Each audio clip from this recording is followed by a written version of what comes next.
साथियों नमस्कार, कैसे हैं आप सब लोग। जो टॉपिक आज मैं डिस्कस कर रहा हूं, बेसिकली जो प्रैक्टिकल एस्पेक्ट्स हम लोग देखते हैं हमारे वकालत के क्षेत्र में, उससे जो डाटा हमारे पास में आता है उसका बेसिकली एक निचोड़ है। क्लियर है बात? ये बहुत बारीक बातें इसमें हैं, एक एक बात को जो है समझ के चलिएगा। टॉपिक का स्पेसिफिकेशन है कि बीबी के खर्चे और मेंटेनेंस प्लानिंग। साथियों हालांकि लोग कहते हैं कि बीबी के खर्चे, और लोग ये भी कहते हैं कि बीबी के चर्चे, बट चर्चे कैसे भी हों उससे हमें क्या, पर खर्चे बहुत इंपॉर्टेंट है इस समय। एक बात मान के चलिएगा कि अगर आप एक बीबी घर में लेके आ रहे हैं तो आप साक्षात प्रत्यक्ष अप्रत्यक्ष रूप से अपने घर में BMW कार लेके आ रहे हैं। जितना खर्चा उस कार को मेंटेन करने में आता है, लगभग उतना ही खर्चा आज के टाइम पर बीबी को जो है मेंटेन करने में आता है। भाई खर्चे कितने हो गए? ऑफलाइन शॉपिंग के लिए बाजार चली गई, घंटों घंटों शॉपिंग कर रही हैं। शॉपिंग जैसे होती है, ज़रा सुनिए, पे कर दीजिए, और आपने भी फटाक से ये पेटीएम करो, पे हो गया। फिर ऑनलाइन शॉपिंग कर रही है, जा रही है इंस्टाग्राम पे, डिफरेंट वेबसाइट्स पे, और सामान मंगा लिए। जैसे सामान लेके आता है कोरियर बॉय, अरे दे दीजिए ना पैसा, हम मंगाए, हमारी खुशी के लिए आप दीजिए, तो आपको जो है पे करना पड़ता है। तो खर्चे बहुत हैं। दिक्कत खर्चे में नहीं है साहब, दिक्कत कहाँ होती है कि जब पत्नियां जो है कोर्ट पहुंच जाती है, झूठा केस करती है मेंटेनेंस का, और उसमें लिखती हैं कि सारा खर्चा हमारे पापा ने किया, सारा खर्चा जो है हमारे भाई ने किया, हमारे पति ने हमारे ऊपर कोई भी खर्चा नहीं करा। बड़ा दुख होता है, दिल टूट जाता है। फिर घर में खाने को रोटियां नहीं है और कहते कि पापा ने खर्चा कर दिया। तो कैसे पापा ने खर्चा कर दिया? जो पिता एक ऐसी औलाद पैदा नहीं कर पाया कि पढ़ लिख के कमा नहीं सके, तो धिक्कार है ऐसे बापों के ऊपर। क्लियर है बात ये? तो इसलिए आप एक बात दिमाग में सेट कर लो कि आप चाहे कितना ही अच्छा काम कर लो, इवन आप चांद तारे तोड़ के ले आओगे तब भी कहेंगे भाई तुमने किया ही किया। तो बेसिकली आपको शुरुआत से ही अलर्ट रहना पड़ेगा, आपको शुरुआत से ही कुछ ऐसे चीज़ों पे काम करना होगा ताकि बाद में दिक्कत ना आए। और ये जो स्थितियां बताऊंगा आपको मैं, अगर आप कोर्ट में पेश करेंगे तो डेफिनेट उसका फ़ायदा मिलने वाला है अपने को। साथियों बेसिकली जो खर्चे होते हैं पत्नी के, वो 3 तरीके से होते हैं, प्रत्यक्ष, अप्रत्यक्ष, और तीसरा होता है पता ही नहीं, खर्चा हो ही गया। जैसे मान लीजिए कि आप गए पत्नी के पियर पग फेरे के लिए, तो जो घर वाले होते हैं ना वो ठीक हैं, पर एक्चुअली कहता है कि आस पड़ोस के जो बच्चे होते हैं वो भी रहते हैं कि जीजा जी आ गए, जीजा जी आ गए, तोहफे दिलाएंगे, ये दिलाएंगे, वो दिलाएंगे। मतलब सत्यानाश हो गया अपना। दुकान खुली नहीं है, लुटेरे पहले तैयार हैं वहाँ पर भी। तो आपको मजबूरी में उन बेचारों को कोई टॉफ़ियाँ, कोई चीज़ें दिलानी पड़ती है। आप भी सोचते हो चलो ठीक है यार, मरने दे, जो भी हुआ हुआ।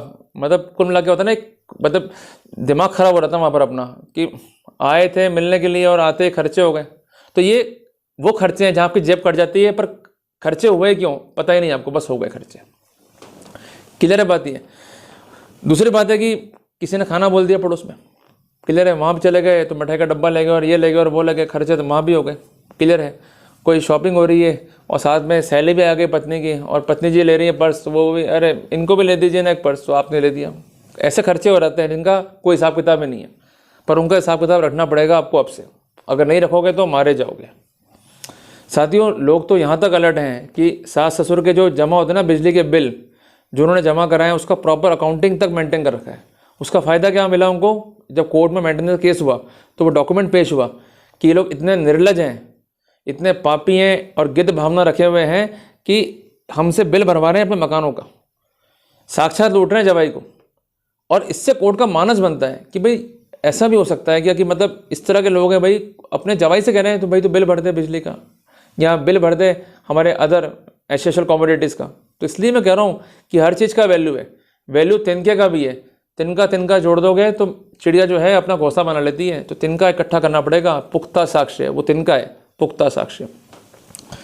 दूसरे खर्चे हैं अप्रत्यक्ष, कि आप जो है आराम से अपनी मैरिटल लाइफ को जी रहे हो, सब कुछ ठीक चल रहा है। अब छोटा भैया है आपकी पत्नी का, अब उसको कोई जॉब ढूंढनी है या कोई पढ़ाई करनी है, वो शहर में आ गया। धीरे से बोलेगी आपकी श्रीमती जी आपको, अरे हमारे भैया आए हुए हैं, वो पीजी में कहाँ रुकेंगे, आप रुका दीजिए ना, थोड़ा फ़ायदा हो जाएगा, थोड़ा हमारा भाई हमारे आंखों के सामने रहेगा, आप दयावान हैं, रुकवा दीजिए ना। जैसे आपने इस अप्रत्यक्ष स्थिति को अलाउ कर दिया, पहली बात तो खर्चा बढ़ गया आपके ऊपर। ये स्थिति वैसी है जैसे परमिशन दी थी अंग्रेज़ों को जहांगीर साहब ने कि तुम आ जाओ और व्यापार कर लो। भाई करने व्यापार आए थे, पर कब्जा कर गए हिंदुस्तान के ऊपर, गुलाम बना गए हिंदुस्तान को। भाई पहले भाई घुस गया, फिर धीरे से बहन भी आ गई, फिर आपका ससुर भी आ गया, फिर आपकी सास भी आ गई।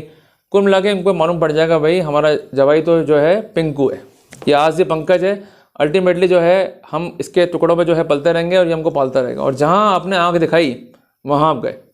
तो इसलिए मैं आपको बार बार कह रहा हूँ कि घर में जहाँ हम पेट पालते हैं ना, तो हमको जो कंसर्न डॉग ट्रेनर होता है ना, हमको कहेगा कि इसको रखना डॉग की तरह, भाई इसको आप अच्छा रखो, इस पर खूब खर्चा करो, ये भी कहेगा आपको, पर रखना डॉग की तरह। इसको अपनी औकात मालूम होनी चाहिए कि ये भाई ये डॉग है।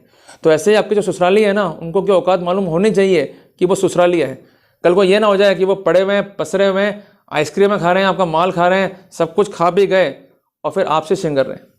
जब तक नो बोलने की हैबिट नहीं डालोगे आप मारे जाओगे। अपने साले को, अपनी साली को, अपने साडू को अपने घर में मैक्सिमम एंट्री मत दो। मैं बार बार कह रहा हूँ, आप अलाउ करोगे शुरुआत में कुछ नहीं होगा, बाद में जब हैबिट बन जाएगी आप प्रतिकार करोगे, वो आपसे बदतमीजी करेंगे, वो आपको ही मारने दौड़ेंगे, आपको ही बदतमीजी के साथ ट्रीट करेंगे। क्या आप चाहते हो ऐसा हो? शुरुआत से ही उनको आउट करो, नो बोलने की हैबिट। 3 दिन हो गए आउट, खुद कम से कम जाओ। ये नहीं कि ससुराल जाके खुद भी पड़े हुए हो। और अपनी जो हैबिट्स हैं उस पर भी कंट्रोल करना पड़ेगा आपको। अगर नहीं करोगे तो वहाँ पर मारे जाओगे, क्योंकि दोनों स्थितियों में खर्चे आपके अप्रत्यक्ष हो रहे हैं। आप जा रहे हो तो जीजा जी आ गए, आज पिक्चर दिखाएंगे जीजा जी। अब जीजा जी बोल रहे हैं भाई मैं तो खुद पिक्चर देखने आया था, इन्होंने तो मेरी जो है रील बना दी, आज चलेंगे होटल। आज जीजा जी करेंगे हमारे खर्चा, हमारे जीजा जी बहुत पैसे वाले हैं, मतलब आपको छड़ा देंगे वो चने के झाड़ पे और खर्चे कराते रहेंगे आपसे अप्रत्यक्ष रूप से। इसलिए बहुत कम से कम जाओ। और ऐसे परिवार बहुत कम है जहाँ पर जवाइयों की रेस्पेक्ट है। 99% परिवारों में जवाइयों की स्थिति बहुत दयनीय और ख़राब है। और रिसेंटली मैं कई ऐसे एग्जाम्पल आपको कोट कर चुका हूँ जहाँ पर जवाई आत्महत्या तक कर रहे हैं, इतना परेशान हो चुके हैं। वो आत्महत्या इसलिए नहीं कर रहे हैं कि वो परेशान हो चुके हैं, एक मेजर कॉज ये भी है कि उनकी लापरवाहियाँ रही। जो ट्रेनिंग का पार्ट था उसको उन्होंने मिस कर दिया। वो पार्ट क्या था कि से नो टू ससुरालिया, ये हैबिट डाल लो। और हमारे में से कई मित्र हैं कि उनकी जो है पत्नियाँ खाली आटे से ले जाती हैं, अपने पियर से उसको भर लेती हैं, वापस ले जाती हैं। उसमें काजू बादाम किशमिश पैंटें जिनसे सब होती हैं। जो लोग उस समय आपत्ति कर लिए वो आज सुखी हैं, जिन्होंने नहीं करी वो आज भी झूठ खा रहे हैं अपने ससुरालियों से। तो इसलिए एक बात मैं कहना चाहता हूँ कि अगर बचना है ऐसे कॉन्सिक्वेंसेस से तो अगलों को अपनी औकात में रखना सीख लो। क्लियर है बात ये। अब आते हैं मेजर कॉज पे, प्रत्यक्ष खर्चा। भाई वाइफ आपके साथ में, प्रत्यक्ष खर्चा वो करेगी। अब खर्चे वो करेगी, वो खर्चे क्यों नहीं करेगी? उसके लिए आप भगवान हो और आपकी एक ड्यूटी है कि अपनी पत्नी की हर इच्छा का सम्मान करना। पर एक बात ध्यान रखना कि इच्छाओं के सम्मान के साथ साथ आपको उसकी अकाउंटिंग भी करनी है। अगर आपने नहीं करी तो अल्टीमेटली आपकी ही बेइज्जती कोर्ट में होगी कि अगर भाई तुमने खर्च नहीं करा क्या, कोर्ट में पूछेगी आपसे, तब आप कोर्ट को क्या कहोगे, क्या मुंह लेके कोर्ट में जाओगे? क्लियर है बात ये। तो इसलिए मेहनत करनी पड़ेगी आपको। साथियों एक बात जो है ध्यान रखिएगा कि एक पिक्चर देखी थी मैंने, उसमें एक सीन था, उसमें एक कैरेक्टर था हीरा ठाकुर का। वो अपनी पत्नी से कहता है कि हम सुहागरात नहीं मनाएंगे। हालांकि वो सीन एकांत में होता है और पूरा टशन था वहाँ पर खेल खेलने का, पर तब भी उन्होंने स्वागत नहीं मनाई। उन्होंने कहा भाई जब तक हम कुछ नहीं बन जाते तब तक हम स्वागत नहीं मनाएंगे। क्लियर है बात ये।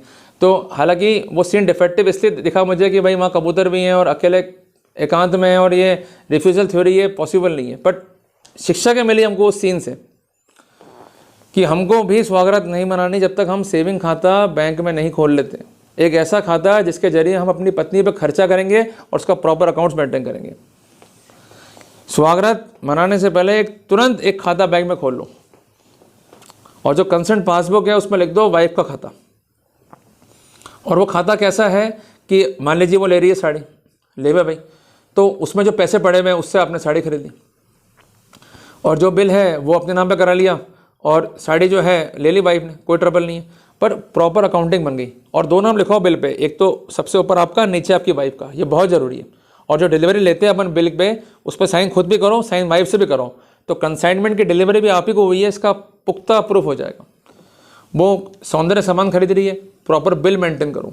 आप ऐसा नहीं करोगे तो आप ही मारे जाओगे। वहाँ शुरुआत में कोई दिक्कत नहीं होती, दिक्कतें होती हैं बाद में, ठीक है। जब दिक्कतें होंगी तो ये एविडेंस हम कलेक्ट नहीं कर पाएंगे। और मेरे मित्र कहते हैं हमेशा मुझे कि हमेशा पुख्ता साक्ष्य रखो। अगर साक्ष्य पुख्ता होगी तो फ़ायदा भी अपने को जो है मिलेगा ही मिलेगा। साथियों इंपॉर्टेंट बात जो है मैं आपसे कहना चाहता हूँ कि जो भी आपकी आय है, क्लियर है, वो आय का सर्टेन परसेंटेज जो है वाइफ वैसे भी एक्सपेंडिचर के फॉर्म में जो है आपसे मांग सकती है। तो बेटर क्या है कि अगर हम ऐसा पैटर्न अडॉप्ट कर लेंगे तो कम से कम 4 अकाउंटिंग जो है हमारे वहाँ पर हो गई। पहले बात तो जो 25% का रेशो है, जब बाद में ये क्लेम करेगी कि भाई एक लंबा खर्चा मुझे अवॉर्ड कर दो, तो वहाँ पर आप ये शो कर सकते हो कि मैंने इसको अच्छा ही रखा है, मैंने जो भी खर्चा किया है वो एज़ पर नॉर्म्स किया है। एज़ पर नॉर्म्स 20% जो है निकाला मैंने अपनी आय से और इस पर जो है खर्चा कर दिया, इसके प्रमाण ये है। तो कोर्ट में कॉन्फिडेंस आ जाएगा, भाई ये लड़का गलत नहीं है, लड़की जो है अपनी इच्छा से बैठी है। तो प्रत्यक्ष खर्चे क्या हुए, अप्रत्यक्ष खर्चे क्या हुए, और ऐसे खर्चे जिसका कोई हिसाब किताब ही नहीं है, जिसको हम कहते हैं पता नहीं, तो उसका भी जो है बस पूरा जो है हिसाब किताब आ जाएगा।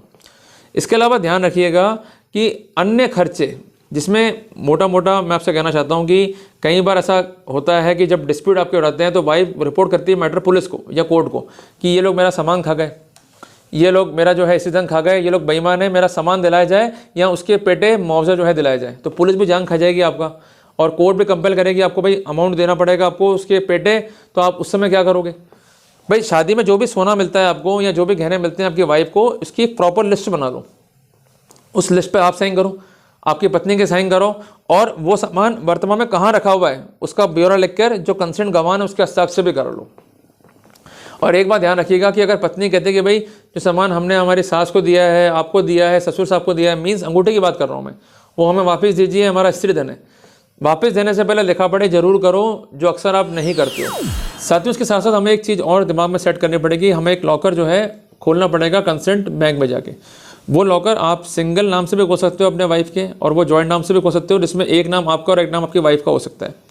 साथियों बेसिकली आप ये लॉकर किसी बैंक में जाके जो है खोल सकते हो, बट बैंक में लॉकर खोलने से पहले ये पूछ लीजिएगा कि जब भी ये लॉकर एक्सेस होगा तो उस सिनेरियो में हमें मेल आएगा या नहीं आएगा, हमें हमारा मैसेज जो है इस संदर्भ में प्राप्त होगा या नहीं होगा, ये इंपॉर्टेंट है।